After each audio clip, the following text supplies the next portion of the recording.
Assalamualaikum warahmatullahi wabarakatuh. Waalaikumsalam warahmatullahi wabarakatuh. Sore-sore gini kita berjumpa lagi dalam acara Awal Kok Asik. Oke, ini sebetulnya agak lewat beberapa hari, tapi tidak masalah. Kita akan berbincang seputar HGN 2023. Itu HGN Hari Guru Nasional nih yang diperingati setiap tanggal 25 November ya. Kenapa sih tanggal 25 November itu diperingati sebagai Hari Guru Nasional? Mungkin aja ya, kita nggak asing ngomongin itu. Tapi yang jelas setiap HGN itu di beberapa belakangan ini siswa-siswa kita dari mungkin tahun termasuk Indonesia nggak tahu ya, tapi di wilayah Bogor Ciawi ini dari SD bahkan PAUD ya, SMP, SMA itu selalu siswa-siswa kita itu menyiapkan sesuatu persembahan untuk gurunya, ngasih coklat lah, ngasih makanan ini itulah atau ya segala macam ikut memeriahkan itu gimana nih tanggapan mau ngerasa menurut saya ini ada sesuatu yang menurut saya ini ada sesuatu yang tentunya bagus ya, baik. Karena kenapa? Karena ini artinya kita sebagai murid secara sadar maupun tidak sadar itu memberikan suatu hadiah tanpa diminta secara sadar maupun tidak sadar untuk menghormati guru sebagai guru. Karena guru itu dia memberi kesan terhadap kita, ujian terhadap kita, itu adalah sesuatu yang ya tidak apa-apa lah satu tahun sekali kita adakan, tapi alangkah baiknya setiap hari kita menghormati guru ya, karena ini hanya sebatas simbolis ya, tidak apa-apa agar perayaan terhadap penghormatan terhadap para guru itu dia berkesan di hati para siswa. Ini ya yang bagus. Itu lihat dari siswa ya, pemirsa dari gurunya sendiri gimana rasanya nih kasih ini itu sama siswa Ya, itu sebagai kejutan mungkin ya yang diberikan dari siswa kepada guru-gurunya gitu ya. merasa terkejut pada Terkejut, ngapain? keren gimana nih Ternyata perwalian saya itu mengatakan, Pak itu semuanya dikatakan berantem ya. iya Ini sampai parah Pak, sampai baku hantam begitu gitu kan. Ya udah, kita kan saya menelusuri kelas itu kan ya. Terus saya datang ke kelas, mereka lagi action, dia lagi acting gitu kan, mungkin nonton beneran gitu kan. Begitu saya lewat, ternyata di prank, selamat hari guru Bapak, selamat hari guru semuanya gitu katanya. Wah, udah kena prank ternyata. Iya. Itu kejutan. nah bukan ditipu ya Pak Benar tipis ya. daya perang juga ini Nah, ini juga dia benar dikasih ya. Ngeprank gitu. Wah, ini udah ngeprank nih. Saya kena juga kok Ada yang nangis. Nah, tuh ternyata memang kreatifnya luar biasa Pak. Mungkin ikut antusias ya. positif ya ini mah curhatan ibu-ibu di rumah ya sekolah di beberapa sekolah ya nah itu kan harus iuran ya untuk beberapa siswa mungkin itu berat ya walaupun tidak maksa ya tidak maksa itu jadi seolah kewajiban dan bagi ada hal ini juga ya ternyata yang koperang itu kan yang punya anak-anak walian ya tapi yang ini menarik nih ya guru yang bukan jadi wali kelas kadang-kadang itu nggak kebagian perangnya itu kadang banyak juga teman-teman yang gigit jari tadi gimana nih aku mau seperti yang apa ya mau milih gitu ya Ini kalau menurut saya sendiri ini itu nggak bisa dipilih dalam satu pihak aja karena kenapa dipilih guru kenapa dipilih guru perwalian kenapa dipilih guru perwalian itu ada di alasan di sini. Tadi kalau kita lihat dari sudut pandang guru, kalau kita lihat dari sudut pandang murid, tentunya para murid-murid ini akan merasa enggan jika ngeprank guru yang bukan perwaliannya karena tidak membuat tidak atau belum merasa akrab. Faktor yang kedua adalah kalaupun di prank guru yang bukan perwaliannya, ini akan membuat tanda tanya bagi guru yang perwalian. Karena kenapa guru perwalian itu tentunya sebagai wali, sebagai yang mewakili memegang. Betulnya sih mereka itu bukan masalah prank palanya ya. Setelah prank itu kan sesuatu ya, ada sesuatu itu gitu maksudnya. Itu yang karena masalah prank silakan aja, tapi setelah di prank itu pulang dari prank yang punya anak asuhan itu membuat sesuatu dan mereka yang melihat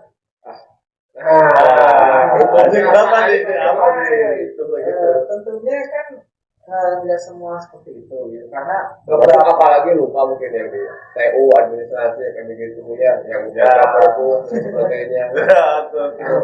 Tentunya ya itu kembali kepada kesepakatan para murid itu sendiri. Tentunya kan kalau mungkin perorangan mungkin ada satu orang dua orang yang menargetkan kepala fokus atau perlu, tetapi ya rata-rata dari kesepakatan para kelas itu kan lebih ditargetkan kepada para guru, bukan yang tahu mungkin nggak kepikiran dan sebagainya dan kekurangan dan sebagainya, tapi tentu harus diperhitungkan. Jadi ya mungkin ada kesalahpahaman di sini, itu kan berarti yang tadi dia dihormati dan sebagainya, tetapi mungkin ada satu hal dua hal kenapa ini tidak kebagian. Mungkin karena itu bukan masalah cemburu ya, memang cemburu itu tanda sayang sebetulnya, tapi cemburu juga kalau nggak dikelola malah jadi bahaya juga ya, jadi iri dan dan sebagainya, itu penyakit lah kita buang lah. Tapi menurut Pak Deden ini selaku guru ya, sebagai guru kan intinya kan hari guru dirayakan oleh siswa dan sebagai rasa ucapan terima kasih itu dengan berupa prank dan memberikan bingkisan tertentu. Sebetulnya yang diharapkan guru sendiri itu pada siswanya itu apakah memang seperti itu atau ada hal lain gitu ya sebetulnya tentunya ada hal yang lain ya Pak ya, itu kan hanya sebagai momen tertentu saja ya. Cuman harapan yang semua mungkin guru akan mempunyai hal yang sama, itu harapannya adalah bahwa siswa itu dapat belajar dengan sebaik-baiknya gitu. Jadi yang diharapkan ya, terus mematuhi aturan yang ada di sekolah. Harapannya kan.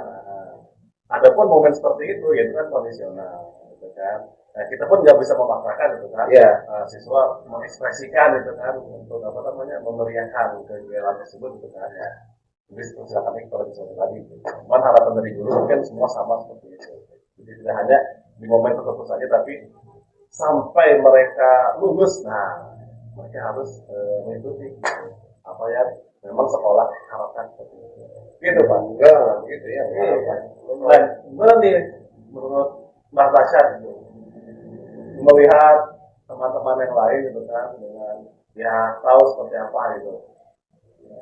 Sebenarnya karena saya orangnya dadakan ya, saya lagi mengutamakan inti pokoknya, jadi bukan soal acara tetapi soal niat saya untuk menghormati seorang guru dengan memberi suatu apa dengan memberi suatu hadiah apa, itu yang lebih saya tekankan. Tapi kalaupun misalkan orang-orang ini ingin ada sesuatu yang berkesan gitu, dengan cara ngeprank dan sebagainya ya, saya yang bisa saya katakan adalah kepribadian orang itu berbeda-beda tentunya, perspektif mereka tentang suatu perayaan, suatu event yang menarik. Misalkan kalau kata saya, suatu event itu sesuatu yang diperhatikan adalah nilai moralnya dan juga simbolis. Tapi beberapa orang mungkin mengatakan bahwa dalam suatu event itu yang harus ditekankan adalah suasananya, atau misalkan bagaimana cara acara itu diselenggarakan, itu yang mereka perhatikan. Dalam hal ini itu kebebasan. Ini menarik pada sebetulnya kan event-event macam begini itu tidak diinstruksikan, tapi juga kadang-kadang mereka itu inisiatif, bukan hanya hari guru ya, ada hari orang tua, hari pahlawan, itu ada hari ibu ya, ibu gitu ya, hari ayah gitu ya. Nah, itu hanya event-event itu saja. Nah, kalau saya nanya kepada diri sebagai guru sendiri, tentunya bisa apa yang bisa dimaknai dari setiap tahun adanya perayaan Hari Guru ini? Ya, harapannya sih banyak Pak ya. Ya, untuk apa namanya ke peserta didik gitu ya. Buat teratas lah. Ya, yang paling gitu ya Pak ya, yang diharapkan gitu kan bahwa peserta didik ini sekarang lebih presisi ini Pak ya, attitude ya. Nah, ini mungkin karena memang zamannya atau apa kita juga masih mencari tahu gitu ya sejauh mana itu. Iya. Nah, ini agak sedikit apa namanya ada pergeseran gitu Pak ya, mengenai bagaimana siswa berperilaku gitu ya, kemudian bagaimana bersikap kepada guru gitu. Nah, harapannya ya mungkin mau kondisi bagaimanapun juga, nah ya adalah gitu kan rasa untuk menghormati guru gitu Pak ya, tidak hanya untuk momen itu saja Pak, tapi setiap saat gitu. Baik itu ketemu di luar sekolah ataupun maupun di sekolah gitu. Kemudian bagaimana cara mereka menghormati guru ya dalam kelas dengan mereka dengan semangat belajar gitu kan, mempelajari yang dipelajarinya gitu kan. Dan mereka antusias untuk mengikuti pelajaran tersebut. Sekarang kan nampak sekali Pak kelihatan di kelas itu bahwa anak-anak itu semangatnya agak kurang Pak. Nah, kita pun mencari tahu dengan berbagai macam cara ya untuk meningkatkan bagaimana mereka memiliki antusias yang kuat. Nah, menurut Bang Ros sendiri nih, dari sisi siswa ini, nah, kita kan melihat kan seperti itu ya di lapangan tuh kan. Kira-kira apa tuh yang menjadi ya mungkin latar belakangnya atau apanya gitu kalau dia seperti itu yang kita belajar ya. Nah, ada yang menarik saya baca dari pokoknya itu buku tentang quantum warming juga disebutkan sana, karena saya ambil dari Bobby the Potter ya. Iya dari sebenarnya Bobby the Potter. Salah satu kenapa kelas itu membosankan, walaupun disebutkan di sana pendidikan yang ampuh, tapi ini faktor kenapa kelas itu membosankan adalah karena satu menegangkan, dan juga tempat yang tidak nyaman. Itu yang bertanggung jawab siapa itu? Berarti bukan siswa ya? Kayak lebih mengarah ke guru ya? Ini harus karena guru ini ya selain kado prank ini ada kado yang lain ya. Ini penting juga itu. Tapi sampainya maksudnya mengejar atau apanya gitu kan, terus tidak nyaman tuh di mananya gitu maksudnya. Kalau kita lihat perbandingannya ya, orang-orang luar negeri terutama Eropa, mereka itu mulai menjadikan kelas-kelas itu sebagai tempat yang nyaman. Bahkan di Belanda beberapa universitas itu sudah melarang yang namanya itu menggunakan sepatu kampus, alas pakai sandal. Ya di Belanda itu iya, lebih jauh Pak, lebih jauh. Oke, jadi maksudnya begini, kelas-kelas kita maksudnya itu dengan menggunakan seragam, dengan ya itulah misalkan mau di bawah sini berjajar di bawah ke belakang, sebenarnya kelas-kelas yang kaku. Dan dalam kondisi seperti itu, murid-murid itu jujur mengantuk, apalagi cara guru menyampaikan, beberapa guru tidak semua, itu mereka hanya berusaha menyampaikan materi dan tidak berusaha menyampaikan suatu materi itu dengan semangat mungkin, walaupun beberapa mengajarkan dengan cara yang lain. Ada dua tipe guru mungkin yang kalau di belakang kalau yang bagus garis bawahi kalau di belakang ya dalam mengajar ini, kalau benar-benar dibuatkan gitu menjadi dua stereotip, jadi mungkin lebih beragam lagi kalau yang pertama, kalau misalkan katakanlah guru geografi, contoh geografi, misalkan kota lagi mendung dan temanya itu lagi benar-benar pas membahas tentang cuaca. Anak-anak tahu nggak sih kayaknya sebentar lagi bakal mendung. Anak-anak langsung bertanya kan, oh ini sebab apa tiba-tiba mengatakan pasti bakal mendung hujan gitu. Kenapa Pak? Kenapa Pak? Dirangsang tuh tanda tanya dari siswa itu. Dia dirangsang, terus nanti dijelasin ini di awal di lapisan pemikiran ini ada lapisan ini dijelaskan oleh karena dia berhasil mengait rasa penasaran siswa, pembelajaran itu menjadi tidak menarik dari sisi siswa pun dia bisa untuk speak up, dia bisa memberikan dari diri dengan si bapaknya. Dan di sisi lain itu ada satu pembelajaran yang mungkin akan terdengar di mata siswa dan tidak membosankan. Ada lagi guru yang satu lagi masuk. Anak-anak kali ini kita belajar gini. Ya, kalian baca buku bagian ini, tolong aku, kalian kerjakan soal ini, dan sebagainya. Ada guru yang seperti itu dalam mengajar, bahkan beberapa siswa itu setuju dengan teoretik guru yang seperti itu, dan jarang dengan guru yang tipe pertama. Inilah yang kenapa membuat pelajaran semakin bosan. Yang saya lihat adalah mereka kurang mengetahui tentang ini maksudnya apa? Ini Siswanya? Iya, siswanya itu. Ini maksudnya apa? Elektron, proton, ini apa? Ini orbital maksudnya gimana? Mereka kurang tahu dengan maksud dari suatu kata, suatu bahasa dan suatu pembelajaran. Karena pada dasarnya mereka tidak mengetahui penggunaan kata tersebut, apa maksud dari kata tersebut. Ya, intinya sih kalau saya nangkep si materi-materi yang mau diajarin guru itu harus dikaitin dulu ke siswa gitu ya. Ngajarin pakunya cocoknya dulu ke siswa. Nah, itu kan jadi masalah dia. Nah, ini dia antusias. Respon ya. Itu bukunya ada paku nih. Bakso paku. Ngait ke dia gitu. Kalau cuma ini paku, ya itu ya udah buat apa aja pakunya gitu kan. Tidak paksakan ya. Tidak dicocokin gitu ya. Pengetahuan itu. Nah, ini satu lagi nih. Tadi kan dari sisi bagaimana penyampaian ya dalam pembelajaran ya. Tapi sebenarnya kita tantangan buat siswa gitu ya itu. Kita ini seperti berperang dengan melawan suatu hal yang memang sangat kuat daya tariknya. Ya, seperti permainan game. Saya yakin di kelas dimanapun gitu ya. Pasti kalau ada sesi waktu luang itu, pasti akan mereka meluang ke sana gitu. Itu yang bukan tadi kemarin mereka rasa ini minta ruang yang nyaman.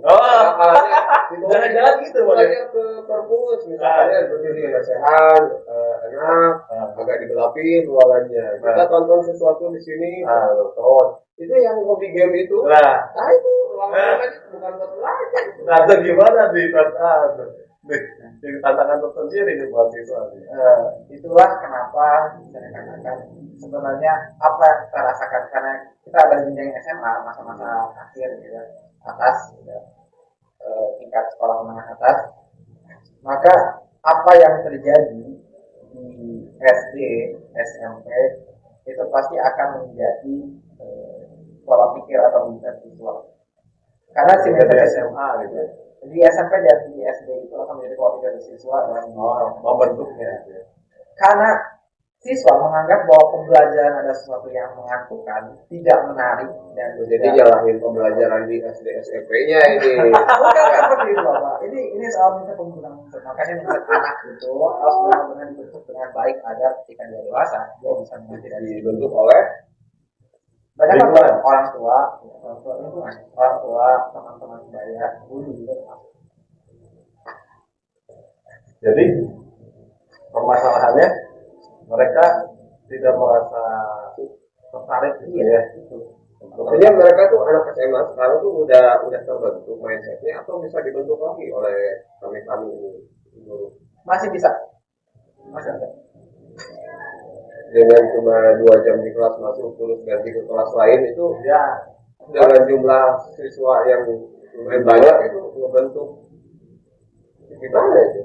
Tentunya tidak, karena itulah menjadi PR yang benar-benar sangat berat bagi kita mensejahterakan pendidikan di Indonesia. Itu permasalahannya.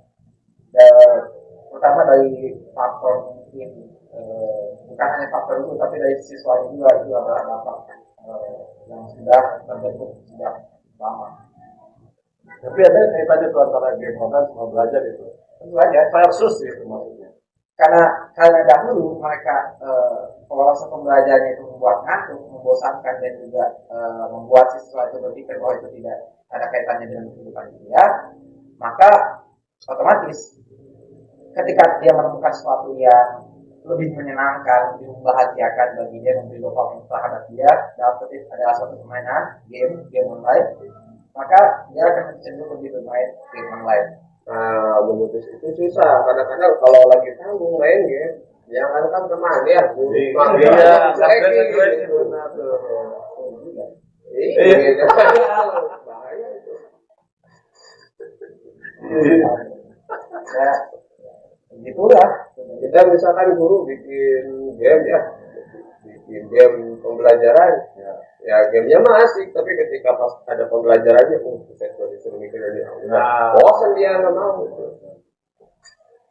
Sudah nyaman dengan permainan yang dikerjakan itu.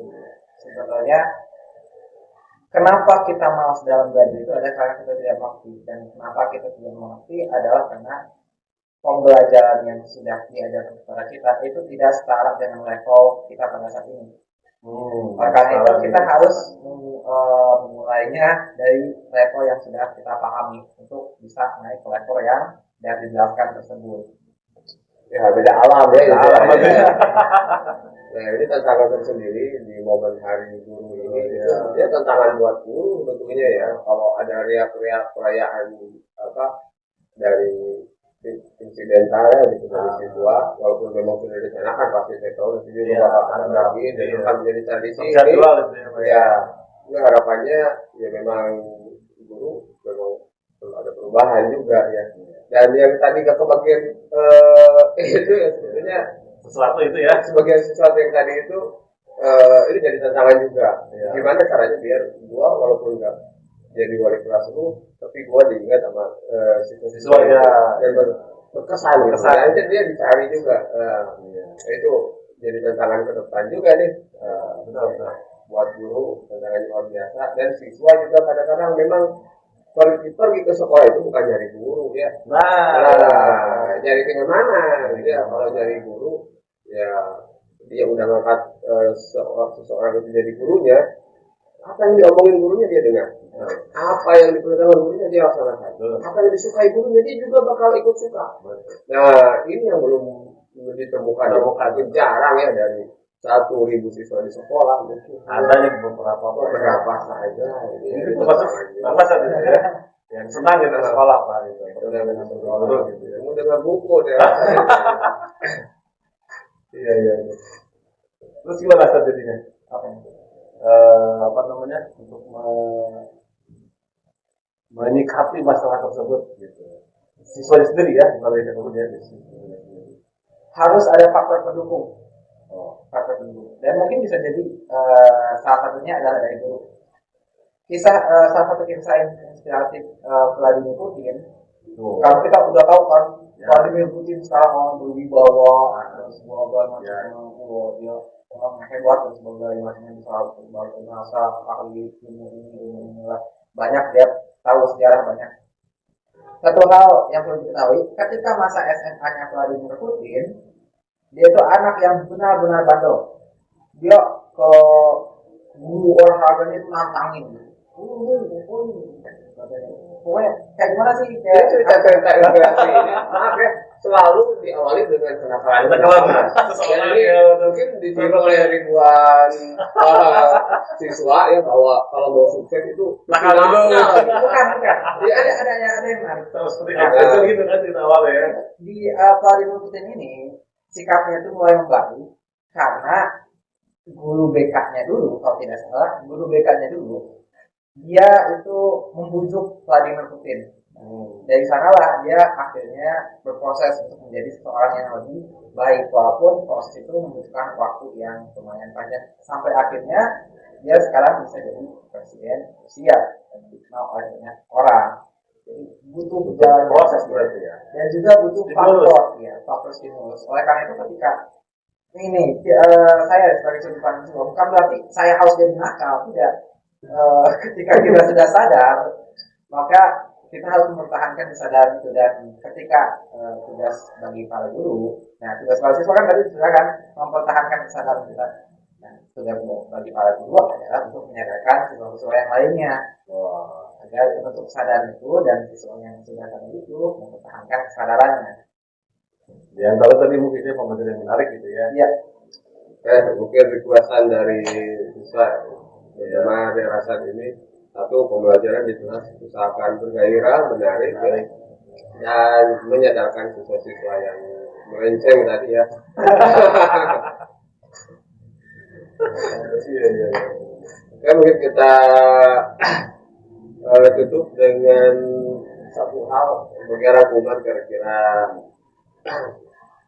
apa nih dari yang kita dapat di perayaan Hari Guru Nasional tahun ini nih, kira-kira ke depan seperti apa dari Oke. Semoga saja para siswa kedepannya itu menjadi seseorang yang lebih baik. Semakin banyak siswa yang yaitu bergairah untuk menggapai prestasi, untuk mengubah negeri, setidaknya melatih skillnya dia, melatih kemampuannya dia terhadap apa yang dia sukai tentang pembelajaran, itu akan semakin bagus. Karena ketika ada seseorang yang berbakat, seseorang yang ahli dalam satu bidang, itu bisa memajukan suatu negeri ke jalan yang lebih baik. Dan untuk para guru, semoga mereka bisa meningkatkan kualitas pembelajaran bagi para siswa agar terbentuk tokoh-tokoh dan juga orang-orang. Ini pemikirannya luar biasa. Ke depan jauh gitu ya.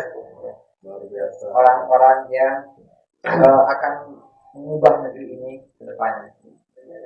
Oke, mungkin ada harapan dari Pak Deden sendiri. Ya, stimulus dari tadi, masukan dari pihak siswa mungkin ya, bahwa guru itu mungkin harus menjadi seorang pemimpin pembelajar yang memang harus senantiasa berubah gitu kan, mengikuti dengan perubahan zamannya gitu kan. Jadi tidak bisa disamakan antara pembelajaran yang dilalui oleh gurunya masa lalu dengan pembelajaran yang sekarang sudah dihadapi generasi sekarang gitu ya. Jadi memang guru senantiasa ikut selalu berubah gitu kan, inovatif dan kreatif dan mengikuti perubahan zaman dan sehingga berarti pembelajaran di kelas pun terasa lebih sesuai dengan zamannya sekarang. Mungkin itu ya isi dari tulisan yang oleh siswa. Saya ada harapan tersendiri nih, jalur bahwa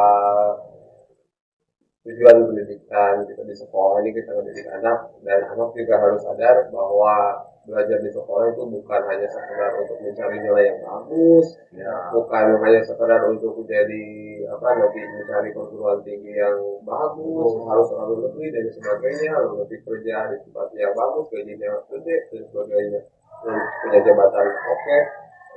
Seperti yang saya tadi omongin bahwa kalian sebagai siswa itu punya hal yang tentunya bisa layak untuk kalian capai lebih dari itu kan pencapaian pribadinya yang nanti akhirnya merujuk pada ego ya, itu masing-masing gua gini itu sebagainya, tapi tidak pernah memikirkan negeri. Kan itu kan produknya dari situ. Ketika dia jadi pejabat, dia cari uang di situ, bukan mikirin negara. Nah, gimana dari dididik nih para guru dari sekolah itu, dari SD, SMP, SMA, itu mindset mereka diubah bahwa mereka itu harus disiapkan ilmunya untuk membangun negeri ini. Silakan nanti ke depan mau kontribusi ke negeri ini, ingin di bidang apa, perdalam itu bidangnya, sampai jadi ahli, lalu berbuat berkarya di situ. Nah ini rujukannya ke sana. Kita juga tidak bisa memaksakan anak harus pandai semua pelajaran, tapi minatnya kemana?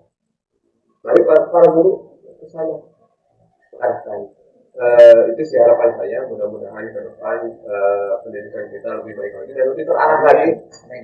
Ujung tombaknya nanti ya akhirnya itulah ya. Dan nanti ujungnya bahwa negara kita bisa maju. Demikian mungkin perbincangan kita yang jadi serius ya. Kita memang harus serius ya, ini semangat. Kameranya di sana. Oke, demikian jumpa lagi di episode mendatang. Sampai jumpa lagi. Mohon maaf bila ada kesalahan dari kami bertiga ya. Mohon maaf lahir batin. Wassalamualaikum warahmatullahi wabarakatuh.